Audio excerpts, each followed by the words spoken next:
আমি 10,000 টাকা দিয়ে তৃণমূলকে ভোট দিই। ঠিক সিবিআই ইনভেস্টিগেশন হওয়া উচিত। একদিকে কোর্টে গেছে অরুণ গোড়াই ধোয়া তুলসী পাতা নয়, তবে সাহস আছে অরুণ গোড়াই সাহস আছে। তিনি হাইকোর্টে গেছেন মধুসূদন মন্ডলদের কীর্তি ফাঁস করার জন্য। আইপ্যাকের প্রতীক জৈনরা প্রত্যেকটা BDO office, SD office, DM অফিসে কি করছে বলার জন্য।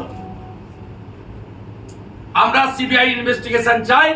আমরা সিও কে বলেছি আপনার কোর্ট পর্যন্ত ওয়েট করার দরকার নেই, আপনার রাইটস আছে, পাওয়ার আছে, আপনি এক্সিকিউট করছেন না। উনি বলছেন আমাকে সিআই কে কনসাল্ট করতে হবে। তাহলে কনসাল্ট করো। এই অফিসটাকে জঞ্জালে পরিণত করেছে তৃণমূল কংগ্রেস। প্রতাপ নায়ক মমতার পাড়ায় থাকে, রিড এন্ড রাইটে চাকরি পেয়েছে। তিনি এখানে সব ক্লার্ক, পিয়ন, অ্যাসিস্ট্যান্ট পাঠান লিস্ট করে এই অফিসে।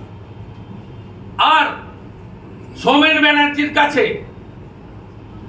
অল পলিটিক্যাল পার্টি, মিডিয়া, এমনকি সিওর কাছে যাওয়ার আগে সোমেন ব্যানার্জির কাছে 14 তলায় কপি পাঠিয়ে দেওয়া হয় এখানকার, যা ইসিআই পাঠায়, প্রথমে চলে যায় ওদের কাছে।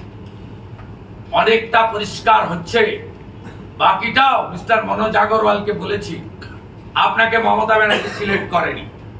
মমতা ব্যানার্জি 3টে নাম পাঠিয়েছিল। প্রথম পারভেজ আহমেদ সিদ্দিকী, সঞ্জয় বনসাল, শরৎ দ্বিবেদী। তারপরে যখন বলল সিনিয়র পাঠান, তখন অনুপ আগরওয়ালের নাম পাঠালেন। আর নাম বলুন, বরুণ রায়। আর একটা 3টে নাম পাঠিয়েছিলেন, মনোজ আগরওয়ালের নাম ছিল। Is the senior most ACS Anil Varma.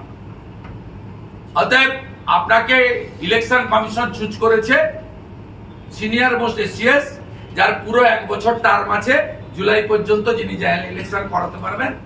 আপনি অবিলম্বে কোনো ভালো ব্লিচিং ফিনাইল এনে এর ভিতরে যা নোংরা আছে ওটাকে পরিষ্কার।